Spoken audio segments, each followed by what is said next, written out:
Hello viewers, welcome back to my channel Video on Learning House. Hope you all are fit and fine. আজকে আমি আবারো আরেকটি লাইভে হাজির হলাম। আজকে আমরা এই লাইভে শিখব স্টিল রিমেম্বারের কিছু ব্যবহার। স্টিল রিমেম্বার এই দুইটা ওয়ার্ডের সাথে আমরা সবাই পরিচিত। স্টিল মানে হচ্ছে এখনো, তাই না? স্টিল বা আমরা যেটা টিল বলি, যেটা এখন পর্যন্ত বা আজও। স্টিল মানে এখনো বা আজও। রিমেম্বার মানে কি? রিমেম্বার মানে মনে করা। তাহলে স্টিল রিমেম্বার মানে এখনো মনে আছে। তাহলে এই দুইটা ওয়ার্ডের যদি আমি অর্থ করি বাংলায়, তাহলে হচ্ছে এখনো মনে আছে। ওকে, এখনো মনে আছে। তো এই স্টিল রিমেম্বার ব্যবহার করে আমরা কিন্তু অনেক সেন্টেন্স মেকিং করতে পারি। কারণ আমরা যারা ইংরেজি শিখতে চাচ্ছি বা ইংরেজিতে একটু স্পিকিং করতে যাচ্ছি বা ইংরেজি বলতে যাচ্ছি, তাদের জন্য স্টিল রিমেম্বারের ব্যবহার জানা খুবই জরুরি। কারণ আমরা যদি স্টিল রিমেম্বারের ব্যবহারটা না জানি, তাহলে অনেক সেন্টেন্সই মেক করতে পারবো না। একটা কথা কি, যে আমরা যদি ইংলিশে ভালো হতে চাই বা আমাদের ইংলিশে দক্ষতাটা বৃদ্ধি করতে চাই, তাহলে আমাদেরকে সব ধরনের ব্যবহারগুলো জানতে হবে। ইংলিশে জানার জন্য প্রসিডিউর বলতে যাই, তাহলে আপনাকে প্রথমে কি করতে হবে? আপনাকে প্রথমে হয়তো গ্রামার শিখতে হবে, প্রতিদিন আপনাকে একটা করে ভোকাব শিখতে হবে। এইভাবে গ্রামার শিখতেছেন, ভোকাব শিখতেছেন, ভয়েস শিখতেছেন। এর পাশাপাশি বিভিন্ন কি করতে হবে? ফ্রেজাল ভার্বের ব্যবহার শিখতে হবে। তো আপনি যখন প্রতিদিন এইভাবে প্র্যাকটিস করবেন, এক একটা ওয়ার্ড বা একটা ফ্রেজাল ভার্ব, এক একটা টপিকস নিয়ে আলোচনা করবেন, তখন দেখবেন এট এ টাইমে বা কিছু সার্টেন পিরিয়ড পরে আপনি লক্ষ্য করবেন যে আপনার মাঝে অনেকটাই পরিবর্তন ঘটে গেছে। You are able to speak English. Okay, even আপনি যখন ইংলিশে কথা বলবেন, দেখবেন আপনার জড়তাটা কি হবে? জড়তা থাকবে না, এবং আপনি অনেকের মাঝে খুব সুন্দরভাবে smartly you can present your কি ability. Okay, so at first আমাদেরকে কি করতে? প্র্যাকটিস করতে হবে। তো চলুন আজকে আমরা দেখে নিই যে কিভাবে আমরা স্টিল রিমেম্বার ব্যবহার করে বিভিন্ন সেন্টেন্স মেক করতে পারি। হ্যাঁ, এটা আমরা আজকে দেখব যে স্টিল রিমেম্বার ব্যবহার করে আমরা কি ধরনের সেন্টেন্স ব্যবহার করতে পারি। তাহলে এখানে আমরা প্রথমে দেখলাম স্টিল রিমেম্বার, যার অর্থ, বাংলা অর্থ যে আমরা বলি, সেটা হচ্ছে এখনো মনে আছে। ওকে, এরপরে আমরা একটা জিনিস দেখব যে সেন্টেন্স যে মেকিং করব, প্রত্যেকটা সেন্টেন্সের একটা স্ট্রাকচার থাকে। স্ট্রাকচারটা একটু প্রথমে আমরা দেখে নিই, তাহলে আমাদের জন্য সহজ হবে। প্রথমে থাকবে একটা সাবজেক্ট থাকবে। প্রথমে কি হবে? একটা সাবজেক্ট, তারপরে স্টিল রিমেম্বার। Still remember. ওকে,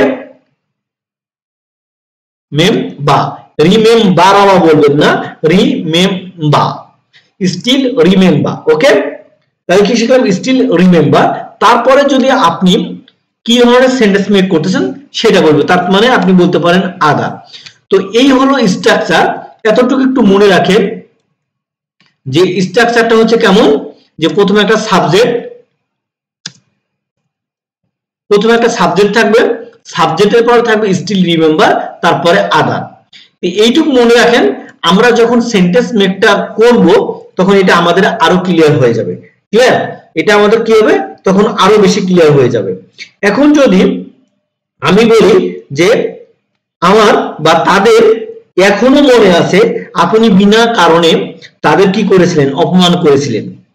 বা তুমি বিনা কারণে তাদের অপমান করেছিলে, তাদের এখনো মনে আছে।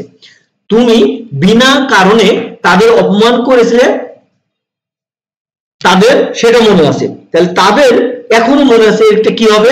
দে still remember. They still remember. দেখেন কি বললাম, প্রথমে আমার একটা সাবজেক্ট দিতে হবে। পায়ে গেছি না? দে হচ্ছে একটা সাবজেক্ট, দে হচ্ছে কি একটা সাবজেক্ট। তাহলে দে স্টিল রিমেম্বার, তাদের এখনো মনে আছে। কি মনে আছে? যে তুমি বিনা কারণে তাদেরকে কি করেছিলে? অপমান করেছিলে। ইউ, তাহলে তুমি যেহেতু বলতেছে, আরেকটা সাবজেক্ট আসছে, তাহলে দে স্টিল রিমেম্বার ইউ ইনসাল্টেড, মানে যেহেতু করেছিলে বলতেছি আমি পাস্ট টেন্সে, এই জন্য ইনসাল্টেড পাস্ট টেন্সে করব এই ভার্বটা, ইনসাল্টেড। ইউ ইনসাল্টেড দেম মানে তুমি তাদেরকে কি করেছিলে, ইউ ইনসাল্টেড দেম তুমি তাদেরকে অপমান করেছিলে, এরকম হয় না, ইউ ইনসাল্টেড দেম তুমি তাদেরকে অপমান করেছিলে কিসের জন্য, বিনা কারণে, for no reason, for no reason কোনো কারণ ছাড়া তুমি তাদেরকে কি করেছিলে, অপমানিত করেছিলে। তাহলে দে স্টিল রিমেম্বার তাদের এখনো মনে আছে, you insulted them for no reason মানে কোনো কারণ ছাড়া তুমি তাদেরকে কি করেছিলে, তাদেরকে অপমানিত করেছিলে। তাহলে দেখেন আপনি এটাও বলতে পারেন যে প্রথমে এই যে একটা সেন্টেন্স হবে এরপর একটা কি কমা দিয়ে আপনি আরেকটা সেন্টেন্স মেক করবেন। তাহলে দেখেন এটা একটা সেন্টেন্স না, এখানে কি থাকছে, একটা সাবজেক্ট থাকছে, ইনসাল্টেড কি বলেন তো, এটা একটা ভার্ব, ইনসাল্ট করা মানে কাউকে অপমানিত করা, তাই না। সেখানে যেহেতু আমি বলেছি যে করেছিলে বা করেছিলেন, আমি যেটা ছোট বোঝাচ্ছি এই জন্য করেছিলে বলতেছি, আপনি বড় কেউ হলে রেসপেক্টেবল বা আপনার এজে কেউ বড় হলে আপনি তাকে বলতে পারেন কি করেছিলেন, হ্যাঁ, তখন আমরা বলতেছি ইনসাল্টেড দেম মানে তাদেরকে অপমান করেছিলে কিসের জন্য, ফর নো রিজন মানে কোন কারণ ছাড়া তুমি তাদেরকে কি করেছিলে, অপমানিত করেছিলে। ক্লিয়ার বোঝাচ্ছে। তাহলে দেখেন বিষয়টা যদিও আমাদের অনেক ছোট মনে হচ্ছে, বাট যারা এই ভিডিওটি দেখতেছি ডেফিনেটলি আপনারা কি হবেন, উপকৃত হবেন, কারণ এখানে অনেক কিছু আপনারা শিখতে পারবেন। শুধুমাত্র যে আপনারা স্টিল রিমেম্বারের ব্যবহার শিখবেন, রিমেম্বার এটা কিন্তু না, আপনারা এর সাথে অনেক কিছু শিখতেছেন। একটা যদি যারা এই ইনসাল্টেড ভার্বের ব্যবহার জানতাম না বা ইনসাল্ট বানান সহ আমরা এটা জানতাম না, তারা কিন্তু আমরা আজকে শিখে গেলাম, তাই না। আমি আসলে যারা একেবারে বেসিক লেভেল তাদের জন্য বলছি, আর যারা আমরা জানি দ্যাটস ওকে, তারা আমরা প্র্যাকটিস করব, যত বেশি ইংরেজি সেন্টেন্স প্র্যাকটিস করব আমাদের ফ্লুয়েন্সি বাড়বে, আমাদের কি হবে, আমাদের ভিতরে নিজের ভিতরে যে সেই শাইনেসটা কি হবে, রিমুভ হবে। ওকে, তো আরো দেখি কিছু সেন্টেন্স এই ধরনের।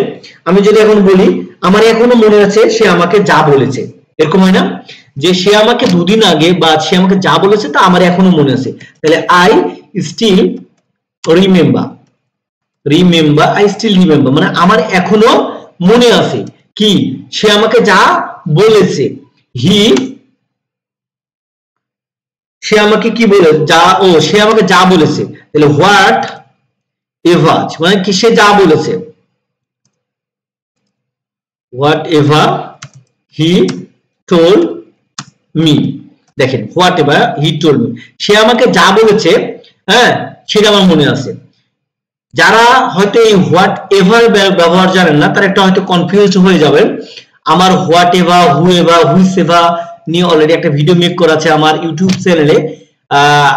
আমার এক্স্যাক্টলি মনে নাই যে সেই ভিডিওটা আমার ফেসবুক পেজে ছাড়া আছে কিনা, যদি না ছাড়া থাকে তাহলে আপনারা আমার ইউটিউব চ্যানেলে বিডিআর রানিং হাউসে সার্চ করলে পাবেন, ওইখানে যে আমার যে প্লে লিস্ট আছে সেখানে গিয়ে দেখবেন what ever, who ever, which ever এগুলো নিয়ে, হোয়েন এভার এগুলো নিয়ে একটা ডিটেইলসে ভিডিও মেক করা আছে, সেখানে গিয়ে এটা একটু কি স্টাডি করে নিতে পারেন, তাহলে আপনাদের জন্য অনেক হেল্পফুল হবে। ওকে, তাহলে বলতেছে হোয়াট এভার মানে হচ্ছে যাই, মানে যাহাই বলবেন তাহাই, এরকম কথার অর্থ মানে যাহা। তাহলে whatever you told me মানে তুমি যাহা বলেছিলে সেটা আমার মনে আছে, তুমি যা বলেছিলে সেটা আমার আই স্টিল রিমেম্বার আমার এখনো মনে আছে। ওকে, তাহলে দেখেন I still remember, they still remember মানে তাদের এখনো মনে আছে, আমার এখনো মনে আছে। ওকে, পরের সেন্টেন্স আমরা একটু দেখি যে কি বলা হচ্ছে। আমি যদি বলি যে দেখেন আমার এখনো মনে আছে তুমি কেমন ইংরেজি বলতে, এরকম হয় না যে অনেকদিন পরে কারোর সাথে হয়তো আপনার ইন্ট্রোডিউস না জানানো, হয়তো অনেকদিন পরে কারোর সাথে আপনার সাক্ষাৎ হচ্ছে, তো হয়তো ইংরেজি বিষয়ে কিছু আলোচনা হচ্ছে, তখন আপনি তাকে বলছেন আমার এখনো মনে আছে যে তুমি কেমন ইংলিশে বা ইংরেজিতে কথা বলতে, এরকম হয় না, বা তুমি কেমন ইংরেজি বলতে আমার এখনো মনে আছে। তাহলে আই স্টিল রিমেম্বার,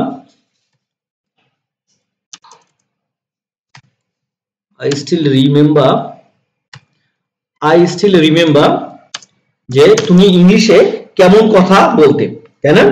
তাহলে তুমি কেমন কথা বলতে কি বলবো আমরা, হাউ ইউ বলতে। দেখেন I still remember মানে আমার এখনো মনে আছে তুমি ইংরেজিতে কেমন কথা বলতে আমার এখনো মনে আছে বলতে। এখানে আরেকটা জিনিস আসবে, আমি আপনাদেরকে ক্লিয়ার করব।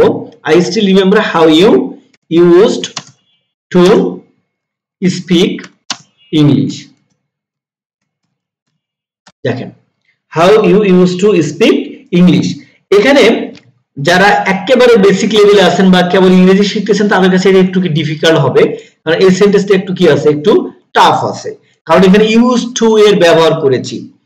দেখেন বাংলা সেন্টেন্সটা কি বলতেছি, আমার এখনো মনে আছে যে, আমি একটু বলি, যারা আমার ভিডিওটি দেখতেছেন আপনারা একটু পজ দিয়ে দরকার হলে আমি যে বাংলা সেন্টেন্সটি বলতেছি সেটা লিখে নেবেন, তাহলে আপনাদেরকে ভাষায় প্র্যাকটিস করতে সুবিধা হবে আপনাদের। ওকে, I still remember, আমার এখনো মনে আছে, how you used to speak English, তুমি কেমন ইংরেজিতে কথা বলতে বা তুমি কেমন কথা বলতে ইংলিশে, সেটা আমার এখনো মনে আছে। তাহলে এইটুকুর অর্থ হচ্ছে আমার এখনো মনে আছে, লিখে নেন। হ্যাঁ, ওকে, তুমি ইংলিশে কেমন কথা বলতে, তুমি ইংলিশে কেমন কথা বলতে বা তুমি কেমন ইংরেজি বলতে আমার এখনো মনে আছে। তাহলে হাউ মানে কেমন, ইউজ টু মানে হচ্ছে আমরা যখন অতীতের কোনো অভ্যাস বোঝাই বা প্রকাশ করতে চাই সেই জায়গায় আমাদেরকে ইউজ টু ব্যবহার করতে হয়। যে আমি যেতাম, আমি খেতাম, তার মানে আমি ওই কাজটা রেগুলার তখন করতাম, অতীতের একটা হ্যাবিট প্রকাশ করার জন্য আমরা ইউজ টু ব্যবহার করি। যারা ইউজ টু এর ব্যবহার জানে না তাদেরকে একটা রিকোয়েস্ট থাকলে অবশ্যই আপনারা আমার চ্যানেলের ইউটিউব চ্যানেলের প্লেলিস্ট থেকে দেখবেন, ইউজ টু নিয়ে আমার অলরেডি 2-3টা ভিডিও মেক করা আছে, একটু দেখে নেবেন, তাহলে দেখবেন অনেক চমৎকার চমৎকার ইউজ টু এর ব্যবহার আছে, সেখান থেকে আপনারা ইউজ টু এর ব্যবহারটা দেখে নিতে পারেন।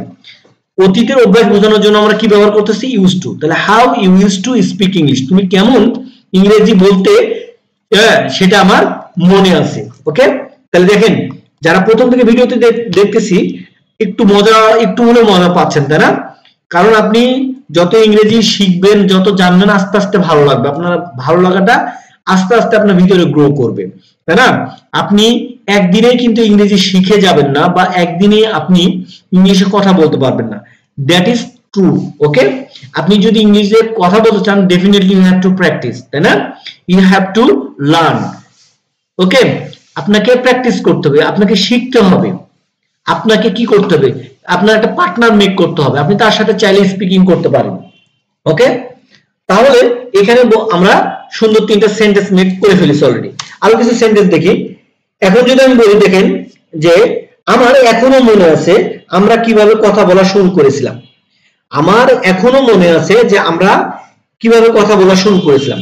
কেমন দেখেন, হয়তো 2-3 বছর পরে, আজকে যারা আপনারা ইংলিশ শেখার চেষ্টা করতেছেন বা এই ভিডিওটি দেখতেছেন কি জন্য, ইংরেজি শেখার জন্য, তো হয়তো 2-3 বছর পরে আপনারা যে দুই বন্ধু হয়তো বা কয়েকজন মিলে ইংরেজি প্র্যাকটিস করতেছেন বা শিখতেছেন, তখন আপনারা হয়তো এই বিষয়টা নিয়ে আপনারা কথা বলবেন বা আপনার কাছে এই বিষয়টা অনেক সিলি মনে হবে, তাই না? অনেক চিপ মনে হবে। তখন হয়তো বলবেন যে আমার এখনো মনে আছে আমরা কিভাবে কথা বলা শুরু করেছিলাম বা আমরা ইংরেজি কিভাবে প্র্যাকটিস করা শুরু করেছিলাম, আমার এখনো মনে আছে। কিভাবে আমরা করব এই ইংলিশ সেন্টেন্সটি, আই স্টিল রিমেম্বার আমরা কিভাবে কি কথা বলা শুরু করেছিলাম, আমরা কিভাবে কথা বলা শুরু করেছিলাম। তাহলে কিভাবে, তাই না? বা কেমন করে, সেটা দুইটারই, কিভাবে বা কেমন করে দুইটারই ইংলিশ হচ্ছে হাউ। উই কি শুরু করেছিলাম মানে অতীতে, স্টার্টেড মানে শুরু করেছিলাম, হাউ উই স্টার্টেড আমরা শুরু করেছিলাম। কি শুরু করেছিলাম, কি কথা মানে শুরু করেছিলাম কথা বলা, তখন হচ্ছে কি talking. How we started talking আমরা কিভাবে কথা বলা শুরু করেছিলাম, যেহেতু পাস্ট টেন্সে বলতেছে এই জন্য আমরা এখানে বললাম যে হাউ উই স্টার্টেড টকিং মানে শুরু করেছিলাম কি কথা বলা। এখানে এই যে স্টার্টেড এটা একটা ভার্ব, এটা টকিং এটা অনেকে ভাববে যে এটা একটা ভার্ব, তাই না? এখানে কিন্তু টকিংটা জিরান হিসেবে ব্যবহার হয়েছে। তো এইটা দুইটা ভার্ব পাশাপাশি বসলে কিভাবে বসে, পরে ভার্বটা কি হয়, টু বি ভার্ব হয় না জিরান দিয়ে ভার্ব হয়, এটা নিয়েও কনফিউশন আছে হয়তো অনেকের। এটা আপনারা চাইলে আমার চ্যানেলের প্লেলিস্টে গিয়ে ইউটিউব চ্যানেলে দেখে নিতে পারেন, সেখানে আমার জিরান এবং ইনফিনিটিভ নিয়ে আলোচনা করা আছে। কারণ দেখেন এই যে ইয়াটা টপিকসটা একটু ট্রিকি আছে, একটু জটিল আছে। এখানে যে সেন্টেন্স গুলো মেক করা আছে একটু কি একটু আপার লেভেলের, একটু হার্ড আছে, তাই না? যারা বেসিক লেভেলের তাদের কাছে একটু ডিফিকাল্ট হবে যে এখানে স্টার্টেড বলছে আবার এখানে টকিং বলছে, কিভাবে এটা হলো। তো এটা মুখস্থ না করে আমরা যদি যেটা আমরা কনফিউশন ফিল করব, যেটা আমাদের কাছে মনে হবে যেটা আমার কাছে কঠিন মনে হচ্ছে, আমরা চেষ্টা করব ওই টপিকটার পরে কি ধরনের ভিডিও আছে বা কি নিয়ে আলোচনা আছে ওটা একটু দেখে ক্লিয়ার করে না, তাহলে আমাদেরটা ক্লিয়ার হয়ে যাবে। তো আই হোপ যারা স্টিল রিমেম্বার নিয়ে ভিডিওটি প্রথম থেকে দেখছেন অলরেডি শিখে গেছেন যে স্টিল রিমেম্বার ব্যবহার করে আমরা কিভাবে সেন্টেন্স মেকিং করতে পারি। তো আমি হয়তো 4টা সেন্টেন্স লিখছি, আপনারা এইটা দেখার পরে বাসায় বসে বসে আরো প্র্যাকটিস করেন। আর আপনাদের কাছে এটা আশা করব আপনারা প্র্যাকটিস করার পরে কে কয়টা সেন্টেন্স নিজে থেকে বানাতে পারলেন বা মেক করতে পারলেন আপনারা অবশ্যই আমাকে কমেন্টস করে জানাবেন। আমি আপনাদের প্রত্যেকটা কমেন্টস দেখব এবং সেখানে যদি কোনো ধরনের ভুল থাকে বা কোন কারেকশন থাকে definitely I will correct that. Okay, আজ আর নয়, আজকের মতো এখানে শেষ করছি, দেখা হবে নেক্সট কোন ভিডিওতে। আসসালামু আলাইকুম, আল্লাহ হাফেজ।